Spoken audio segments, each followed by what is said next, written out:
নিজের ভিডিওতে অন্যদেরকেও ইনভলভ করা। সো আমার ভিডিওতে বেসিক্যালি দেখতে পারো অঙ্কিত আর প্রবীরকে আমি সবসময় আমার ভিডিওতে নিয়ে থাকি। কারণ আরেকটা কথা, তোমাদের কাছে যদি ভালো স্মার্টফোন না থাকে তাহলে তোমরা ফোনের ব্যাক ক্যামেরা ইউজ করতে পারো। ভিডিওতে প্রপার এনার্জি না থাকলে মানে অডিয়েন্সরা অত ইন্টারেস্ট দেখাবে না, অ্যাট্রাকশন দেখাবে না।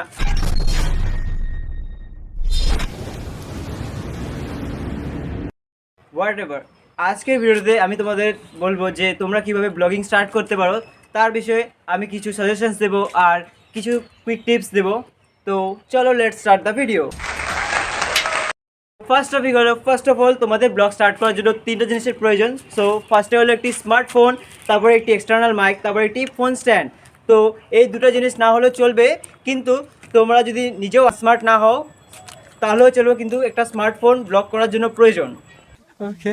নাম্বার 2 হলো, সবাই বেসিক্যালি তোমরা এভাবে ফোন ধরো, কিন্তু এভাবে ধরবা না। এভাবে ধরলে মানে স্ক্রিনের উপর হাতটা একটু বেশি করে আসে, দেখতে একটু খারাপ লাগে।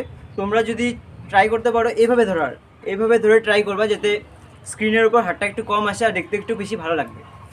And the most important thing হলো, তোমরা যখনই ভিডিও করো তোমরা ফোনের স্ক্রিনের দিকে তাকাও, কিন্তু তোমরা স্ক্রিনের দিকে তাকাবো না, তোমরা ক্যামেরার দিকে তাকানোর চেষ্টা করবা। কারণ ক্যামেরার দিকে তাকালে তোমরা একটু বেশি ভালোভাবে কানেক্ট হতে পারবে অডিয়েন্সদের সাথে। তো আমি এক্সাম্পল দিয়ে দেখাচ্ছি।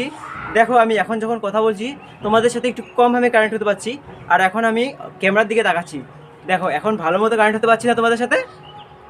অ্যান্ড আরেকটা কথা, তোমাদের কাছে যদি ভালো স্মার্টফোন না থাকে তাহলে তোমরা ফোনের ব্যাক ক্যামেরা ইউজ করতে পারো। তোমরা এভাবে ভিডিও করে নিজের ফেস যা বলার বলতে পারো, আর বাইরে যদি কিছু দেখাবে এরকম করে টার্ন করে তোমরা বাইরের দিকটা পুরো ভালো করে দেখাতে পারবে। আবার যদি পরে কিছু বলার থাকে তাহলে আবার ব্যাক করে নিতে হবে। তো দারুণ একটি ট্রিক তোমাদেরকে আমি শিখিয়ে দিলাম। তো এটা সবসময় মনে রাখবে ব্যাক ক্যামেরা ইউজ করার জন্য। So hello friends, welcome back to my blog Assam YouTube channel. Welcome back to my blog Assam YouTube channel. So তোমরা সবাই কেমন আছো? চলে আসলাম একটি নতুন ভিডিওর সাথে। থার্ড টিপ হলো যে একটি ভিডিওতে প্রপার এনার্জি না থাকলে মানে অডিয়েন্সরা অত ইন্টারেস্ট দেখাবে না, অ্যাট্রাকশন দেখাবে না। আর কোনো কথা যদি তুমি একটানা বলে যাও, মানে একই টপিক নিয়ে বারবার একই কথা বলতে থাকো, তাহলে মানুষের ইন্টারেস্ট হারিয়ে তোমার ভিডিও থেকে চলে যাবে। তো যতটুকু চেষ্টা করবো এনার্জি দেখানোর। আমরা যাচ্ছি ইনস্টিটিউট মাঠে।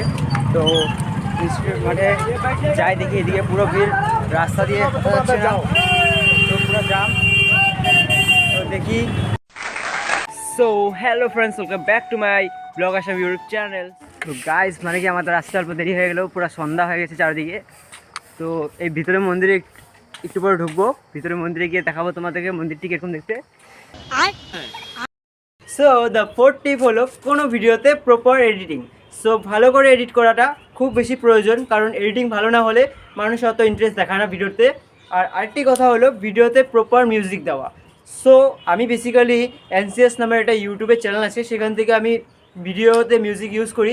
আর তোমরা চাইলে ইউটিউবে নন কপিরাইট সার্চ করে তোমরা মিউজিক সেখান থেকে ইউজ করতে পারো। খতম। আচ্ছা, हमको सिखा रिया है। নাম্বার 5 হলো যে নিজের ভিডিওতে অন্যদেরকেও ইনভলভ করা।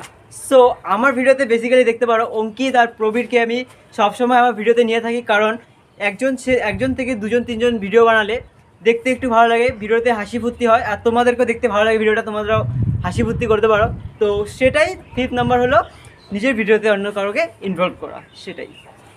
সো নাম্বার 6 হলো যে ভয় আর লজ্জা। তোমরা যখন ভিডিও করবে ভয় আর লজ্জা একেবারে ত্যাগ করতে হবে, কারণ ভিডিও করার সময় এগুলো করলে কোনোদিনও তুমি আগাতে পারবে না বা কিছু করতে পারবে না। সো ভয় আর লজ্জা একেবারে বন্ধ করতে হবে। মানুষের কথা বাদ দাও, চিন্তা করা কি বলবে না বলবে, একবারে করে ফেলো। যদি ভয় আর লজ্জা করো তাহলে কোনোদিনও কিছু শুরু করতে পারবে না। সো ভয় আর লজ্জাটা একবারে ত্যাগ করতে হবে। A few moments later. So আমার এই 6টি টিপসই ছিল আমার 3 মান্থসে যতটুকু আমি দেখেছি বা ভিডিও করে এক্সপিরিয়েন্স হয়েছে। সো সেটাই আমার 6টা টিপস। আরও ছোটো ছোটো কিছু কথা আছে যে তোমরা যদি ভিডিও শুরু করার আগে কেউ বলে যে ইউটিউব থেকে পয়সা পাওয়া যাবে বা ফ্রেম পাবে, তো এগুলা ভেবে ভিডিও করলে কোনোদিন আগাতে পারবে না। তুমি নিজের মন থেকে ভিডিও করতে হবে। তো পয়সা এগুলো পরে গাইস, নিজের মন নিয়ে ইচ্ছা করলে ভিডিও বানাবা, না করলে বানাবা না। তো কথা হলো এটাই। সো আর কোনো কথা নেই। তো ভিডিও ভালো লাগে লাইক, সাবস্ক্রাইব, শেয়ার, কমেন্ট সব করে দিও। আর চ্যানেলে একটু সাপোর্টের দরকার গাইস, পুরো ফুল সাপোর্ট করো। তো টাটা।